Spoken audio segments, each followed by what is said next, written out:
आदाब, मैं Mohammad Khalid the strong signal में आपका स्वागत है। आज हम बठिंडी के मदीना हिल मस्जिद में मौजूद हैं।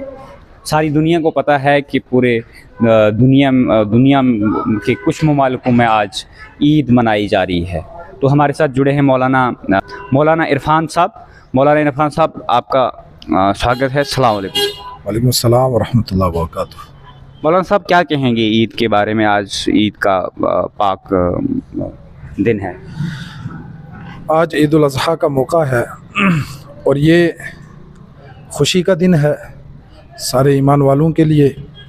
बतौर ख़ास इस दिन में कुर्बानी की जाती है, जो कि याद है हम सब के बड़े सैयदना इब्राहीम अलैहिस्सलातु वस्सलाम की। पूरी दुनिया के अंदर किसी भी मज़हब कौम से ताल्लुक़ रखने वाला हो, वो उनको अपना बड़ा मानता है, आइडियल मानता है। अगरचे उनकी तालीमात की बिगड़ी हुई शक्ल ही से ही हर कौम के पास मौजूद हैं।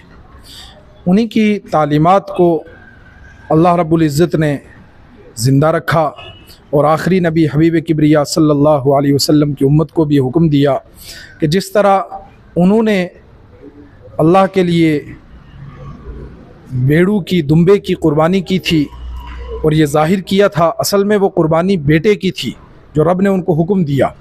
और उसके बदले में जब वो तैयार हो गए ज़िबा करने के लिए, तो अल्लाह ने कहा क़द सद्दक़्ता रुया, आपने ख्वाब अपना सच कर दिखाया। फ़दैनाहु बिज़िब्हिन अज़ीम, हमने उसके बदले में आपको एक बड़ी कुर्बानी नसीब की है, वो दुम्बे की कुर्बानी। तो उन्हीं की याद में अल्लाह रब्बुल इज़्ज़त ने उस सुन्नत को कायम रखा। क़यामत तक के लिए आने वाले ईमान वाले इस दिन ईद उल अज़हा के मौके पर कुर्बानी के दिन में जो 3 दिन रहते हैं, 10, 11 और 12 ज़िलहिज्जा को, यानी आज कल और परसों शाम सूरज गुरूब होने से पहले तक कुर्बानी करके उस सुन्नत को ज़िंदा करते हैं।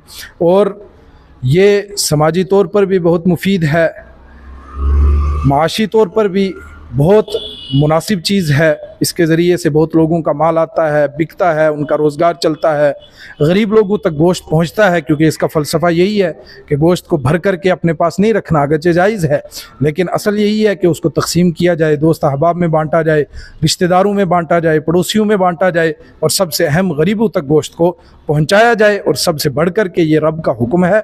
हबीब किब्रिया सल्लल्लाहु अलैहि वसल्लम ने हमें सिखलाया है ईद उल अज़हा के दिनों के अंदर सबसे बड़ा सवाब का काम यही है।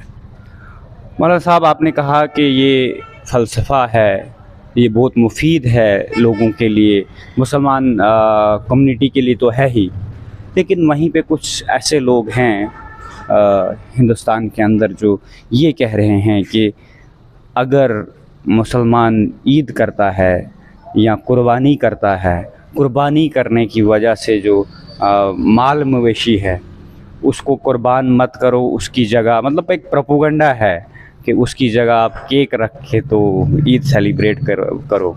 तो इसमें क्या कहना चाहते हैं आप? उन लोगों को क्या मैसेज देना चाहते हैं? असल में ये अपनी जहालत का सबूत देते हैं। इस पर कोई बहुत ज़्यादा कमेंट ना करते हुए अल्लाह रब्बुल इज़्ज़त ने फरमाया हुवल्लज़ी खलक़ लकुम मा फ़िल अर्दि जमीआ। सारी कायनात इंसानों के लिए बनी है, सारी कायनात का मरकज़ इंसान है। जानवर हैं, चरिंद हैं, परिंद हैं, हवाएं हैं, पानी है, सब इंसान के लिए है। तो जब रब ने इंसान के लिए बनाई और हुक्म दिया कि तुम इनसे फ़ायदा उठाओ, वल्लनाम खलक़हा लकुम फ़ीहा दिफ़ुन व मनाफ़िउ व मिन्हा ताकुलून, कुछ जानवरों से तुम्हें ऊन मिलती है, कुछ पर तुम सवारी करते हो, वल खैल वल बिगाल वल हमीर लितरकबूहा वज़ीना, कुछ को खूबसूरती के लिए रखते हो और कुछ तुम्हारा सामान उठा करके एक जगह से दूसरी जगह जाते हैं। उन्हीं में से कुछ को है कि तुम खाते हो, तुम्हारे लिए ये रिज़्क़ के तौर पर बनाया। अगर ये कहा जाता है कि इससे जान को नुकसान होता है, तो आज के साइंटिफिक दौर के अंदर जहाँ साइंस बहुत तरक्की कर चुकी है, तो हमें बहुत ज़्यादा डीपली जाने की ज़रूरत नहीं है। इंसान जो कुछ खाता है सबके अंदर जान है। फिर सब्ज़ियाँ खानी भी छोड़नी चाहिए, फिर तो घास फूस भी नहीं खाना चाहिए, कोई भी चीज़ छोड़ देनी चाहिए, हर चीज़ छोड़ देनी चाहिए। तो ये सारी चीज़ें रब ने इंसान के लिए बनाई हैं, मालिकुल मुल्क ने इंसान के लिए बनाई हैं। तो उसके बताए हुए तरीक़े के मुताबिक जिस जानवर के लिए कहा ये तुम्हारे लिए हलाल है उसको खा सकते हैं, जिसके लिए कहा तुम्हारे लिए हलाल नहीं है उसको नहीं खा सकते। बस सिंपल सी बात है। मौलाना साहब, एक आखिरी सवाल, और सवाल इस तरह से है कि जहाँ पे आपने कहा कि कुछ लोग जाहिल लोग हैं जिन्होंने ये, लेकिन मौलाना साहब वहीं पे अगर देखा जाए जो कुर्बानी का जानवर है वो हर एक मज़हब से ताल्लुक़ रखने वाले लोग जो हैं, वो कल मैंने कवरेज की गुजरनगर में की, यहाँ बठिंडी में की, तो हर एक मज़हब से रखने वाले लोग जो है वो अपना जानवर पूरे साल पाल के और पालने के बाद उस जानवर को लेके कुर्बानी के लिए बेचने के लिए आए हुए थे। और उनसे जब हमने सवालात किए तो उन्होंने कहा कि हमारा जो रोज़गार है इसी पे निर्भर है।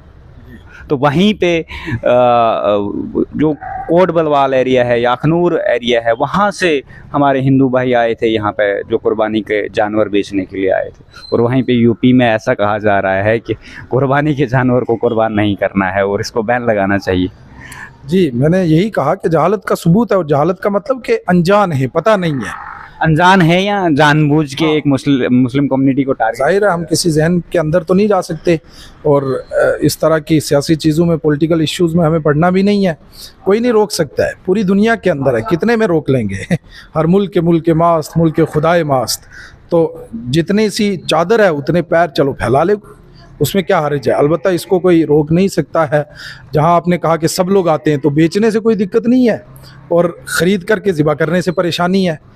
आपको मालूम है कि इंडिया की सबसे बड़ी एक्सपोर्ट कंपनी जो है बीफ की, वो अल कबीर है, तो वो मुसलमानों की तो जाहिर नहीं है। नहीं, उसका आनर मुसलमान नहीं है। हाँ, ये तो बेवकूफ़ी वाली बातें हैं, इनका इन चीज़ों से कोई लेना देना नहीं है। ये भाईचारे की ही सबसे बड़ी मिसाल है कि गैर ईमान वाले, हिंदू हों, सिख हों, किसी भी बिरादरी के हों, जानवर पालते हैं और ईमान वालों को आज के दिन फ़रोख्त करते हैं, उनका रोज़गार चलता है, ईमान वाले की कुर्बानी हो जाती है। ये तो बहुत बड़ी भाईचारे की मिसाल है। गोया जो इस तरह के अनासिर हैं वो भाईचारे को तोड़ना चाहते हैं, वो मुआशरे के लिए गोया बहुत ख़तरनाक एलिमेंट्स हैं। सबकी अल्लाह इससे हिफाजत फरमाए। आप ये नहीं कहते सर कि इन पे प्रशासन जो है, जो उनको कार्रवाई करनी चाहिए इनके ऊपर, ऐसे लोगों पे जो एक कम्युनल हार्मनी या मतलब दो गुटों को आपस में लड़ाने की कोशिश करते हैं? वो उनका काम है, जाहिर है, हमारी कौन सुनता है। हम कोई अथॉरिटी तो नहीं है ना, तो वो तो खुद देखना चाहिए एडमिनिस्ट्रेशन को कि क्या करना है, किस तरह से मुल्क को जोड़ करके चलाना है। पॉलिटिकल लीडर्स को देखना चाहिए, ये तो हमारा मुद्दा नहीं है। आपका शुक्रिया। ये थे हमारे साथ मौलाना अरफान साहब जो हमारे साथ जुड़े थे। मज़ीद अपडेट के लिए आप जुड़े रहे हमारे साथ और ज़्यादा से ज़्यादा इस वीडियो को शेयर कीजिए ताकि ये हर एक उस व्यक्ति तक पहुँचे जो कम्युनल हार्मनी या ऐसे शरारती तत्व है जो दो गुटों को या दो कम्युनिटियों को आपस में बांटना चाहते हैं। तो मौलाना साहब ने बिल्कुल साफ कहा है, ये जहालत का सबसे बड़ा जो है सवालिया निशान है पूरे हिंदुस्तान के अंदर। शुक्रिया। ये अजय शर्मा जी जुड़ चुके हैं। ईद मुबारक सर। ईद मुबारक सर। आज आप खुद यहाँ पे बुला रहे हैं और ईद मुबारक मिठाइयाँ भी बांटते हुए देखा आपको सर, क्या कहना चाहेंगे ईद के? मैं यही कहना चाहूँगा, जम्मू पुलिस की ओर से, जम्मू कश्मीर पुलिस की ओर से सबको जो है हम ईद की बहुत बहुत मुबारकबाद देना चाहते हैं, बधाई देना चाहते हैं। हर साल ये त्यौहार इस तरीके से खुशियाँ लेके आए, अमन लेके आए, पीस लेके आए सबकी ज़िंदगी में। एंड जो हमारे देश को की सलामती की दुआ करते हैं आज, और अपना आपस में जो हमारा एक रिश्ता है, सामाजिक रिश्ता है, भाईचारा है, उसकी बढ़ोतरी हो, यही चीज़ कहना चाहिए। Thank you. धन्यवाद।